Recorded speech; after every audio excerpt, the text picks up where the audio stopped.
A continuación, Quito TV. Quito TV, con el arquitecto David López, en Telesucesos, Canal 29.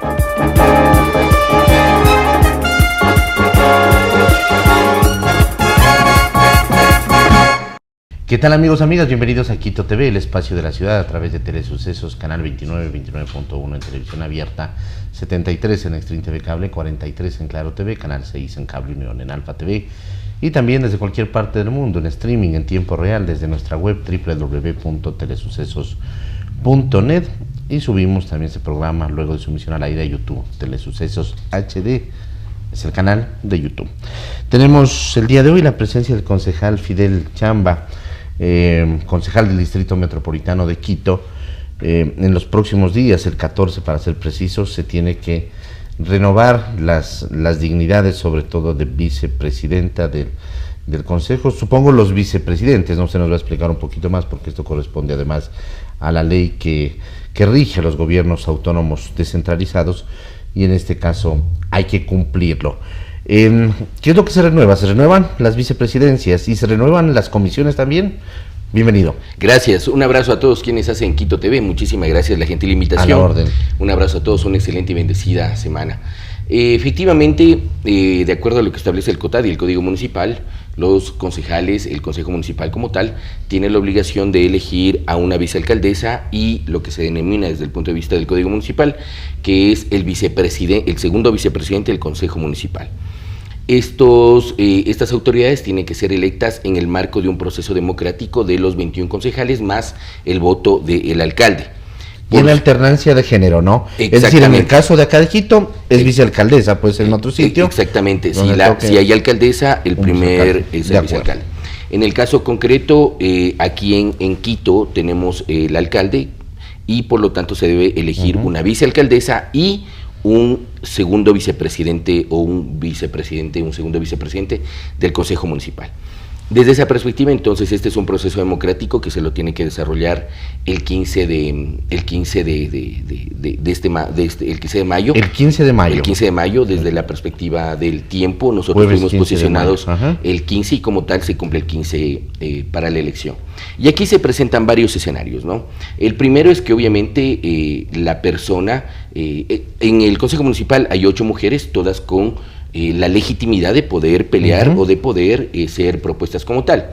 Sin embargo, de lo cual aquí hay que pensar varios escenarios que se pueden dar. Una es que de acuerdo a las fuerzas políticas que existan ese momento, puede haber una primera opción de que gane en una primera votación una persona y simplemente ya no se necesita, obviamente, ir a una propuesta de una segunda opción, sino simplemente ganaría. Eso es por mayoría simple lo que se determina, y si es que no hay que hacer exactamente, es mayoría simple, 12 de los 22, 12 son los votos que se requiere. Y claro, aquí se abren varios escenarios como tú muy bien lo planteas. Un primer escenario puede ser que no haya los votos ese día, por lo tanto entraría en una prórroga de funciones en primera instancia, y obviamente se requiere que quienes postulen a una persona pues tengan la capacidad de armar una mayoría o al menos 12 votos, porque adicionalmente después se tienen que elegir también comisiones.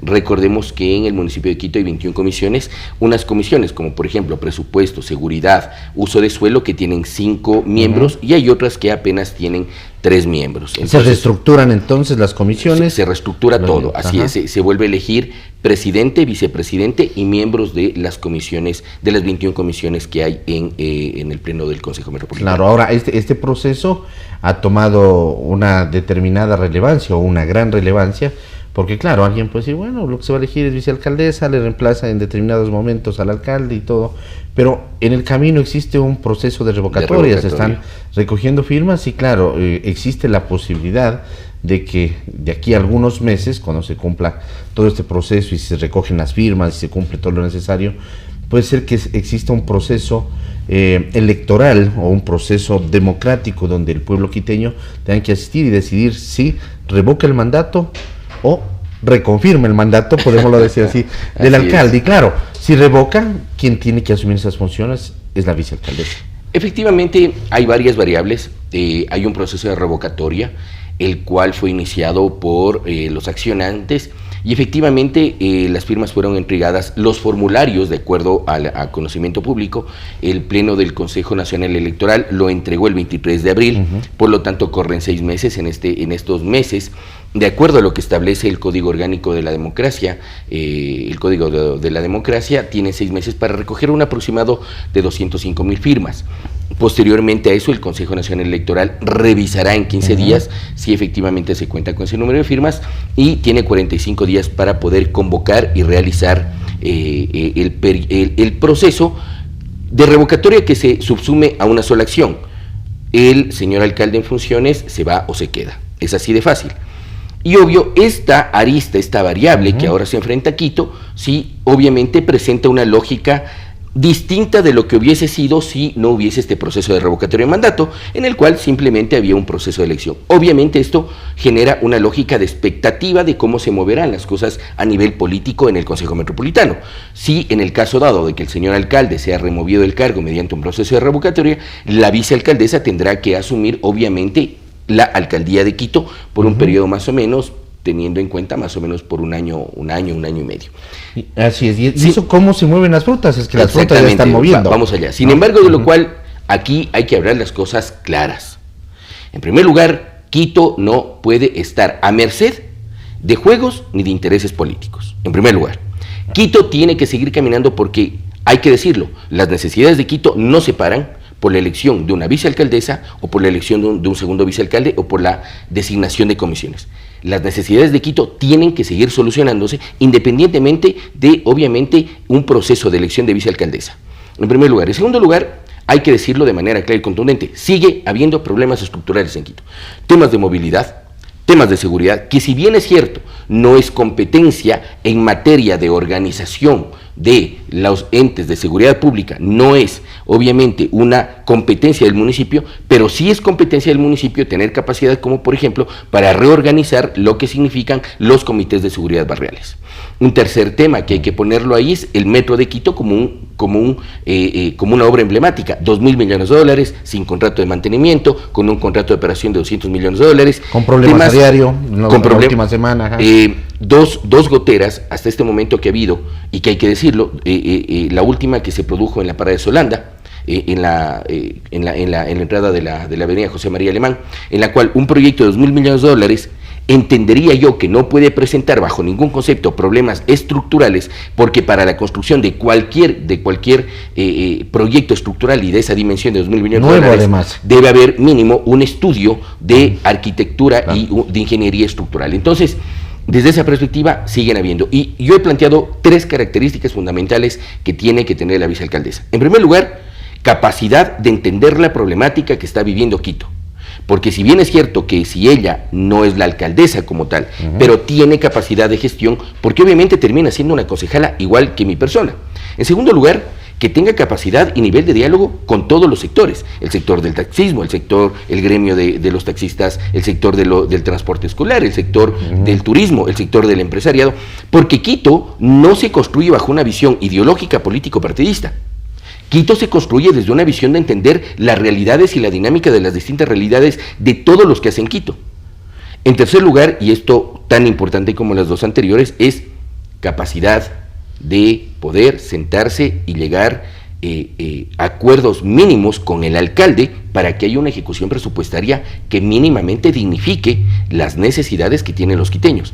El año anterior el municipio de Quito terminó con una ejecución presupuestaria de apenas el 74%.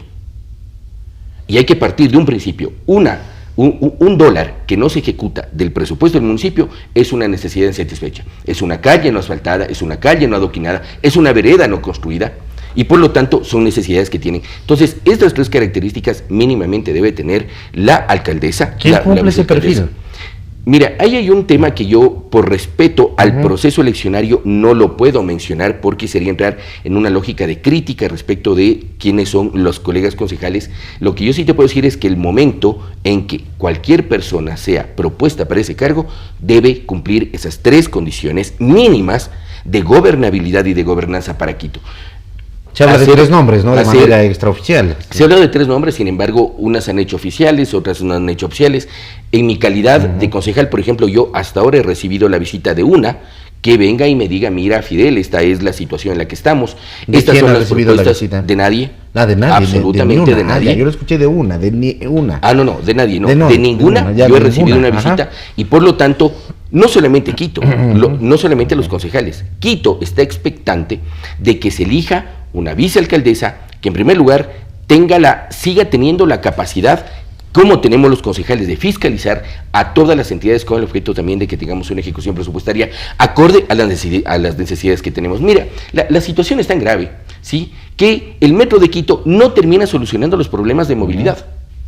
Caso contrario, entonces, ¿cuánto está gastando una persona que viene desde por tomar un ejemplo, desde Pinta o desde Conocoto para poder llegar a hacer uso del Metro de Quito? Entonces, por lo tanto, siguen habiendo problemas estructurales que, más allá de una elección de vicealcaldía, todos los funcionarios públicos tenemos la obligación de trabajar en cualquier instancia y desde cualquier espacio.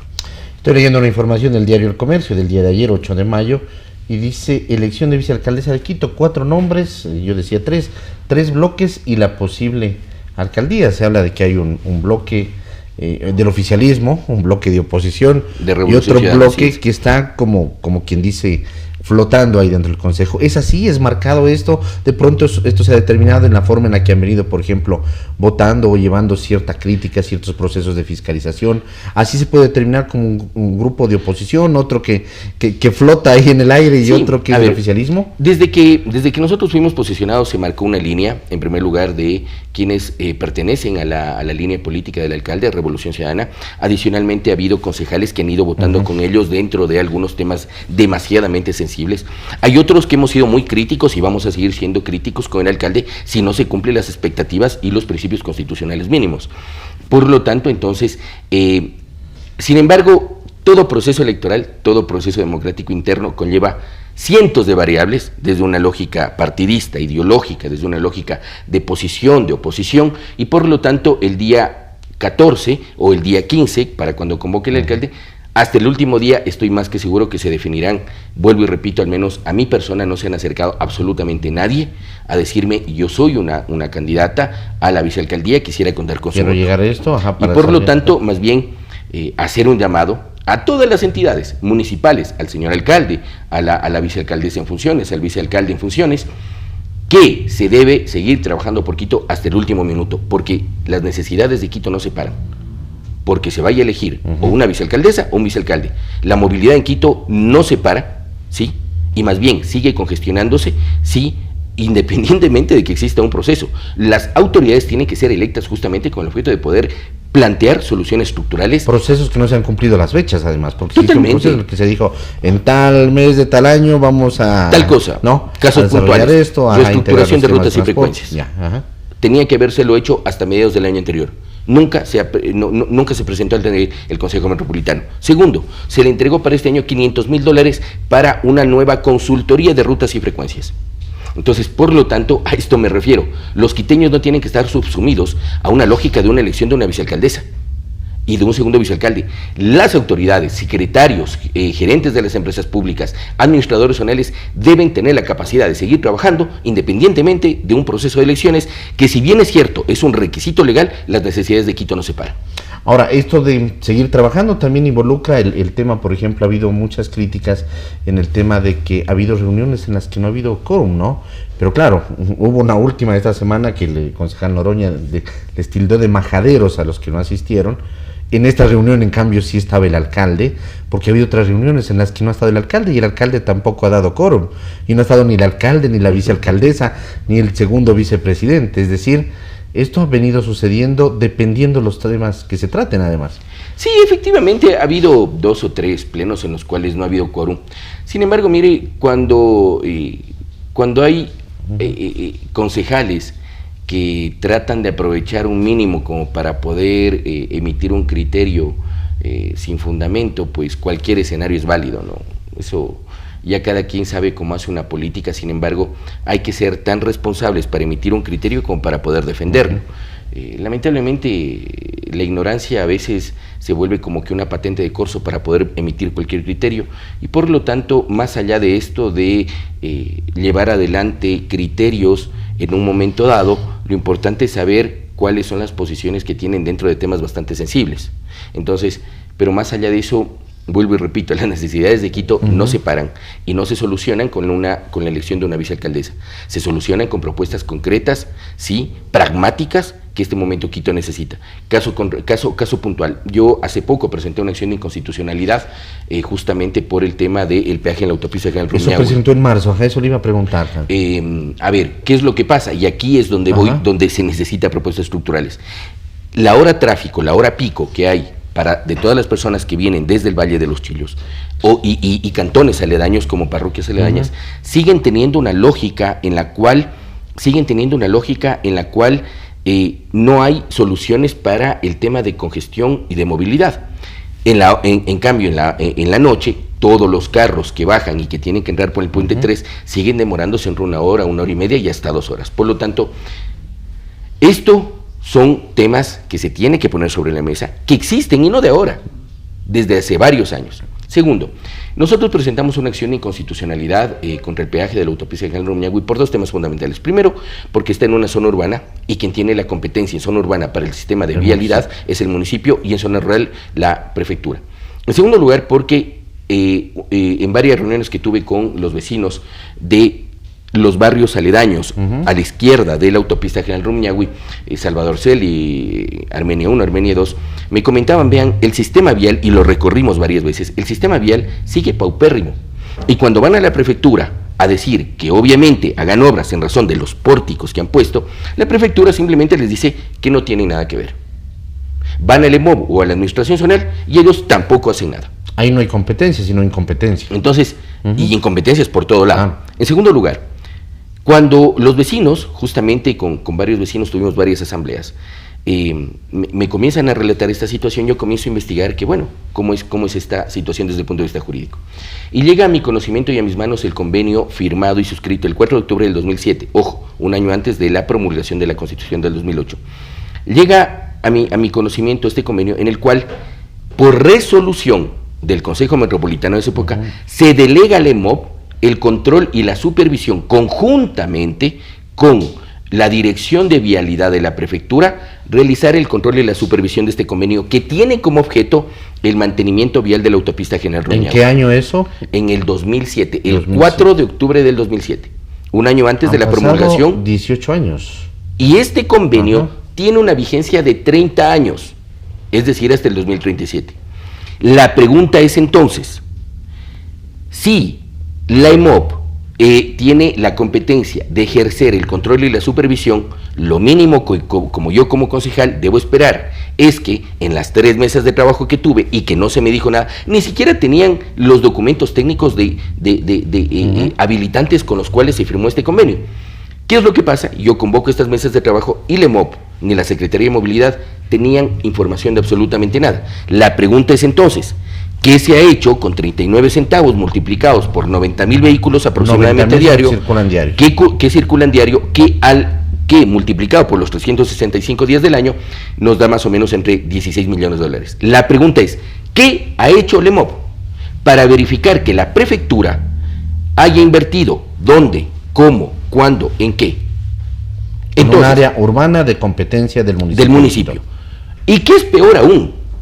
Que ni siquiera la prefectura nos contesta a nosotros, me contestó a mí, ¿sí? Diciendo, esto es lo que hemos hecho, ¿cómo se llegó a la forma de cálculo de los 39 centavos? Recordemos, y tú tuviste la gentileza de invitarnos aquí justamente a una entrevista, el municipio de Quito fue notificado, abro un paréntesis, el municipio de Quito fue notificado con una sentencia de la Corte Constitucional en la cual cualquier tributo que sea modificado, impuesto o derogado, tiene que provenir de autoridad competente, que es el Consejo Municipal, más no el alcalde. En esta analogía de carácter jurídico constitucional, lo mismo pasa acá. En el año 2018, el Consejo Provincial aprueba una ordenanza en la cual se le otorga la potestad a la prefecta para que ella pueda poner de manera discrecional el valor de la tasa, el valor del tributo.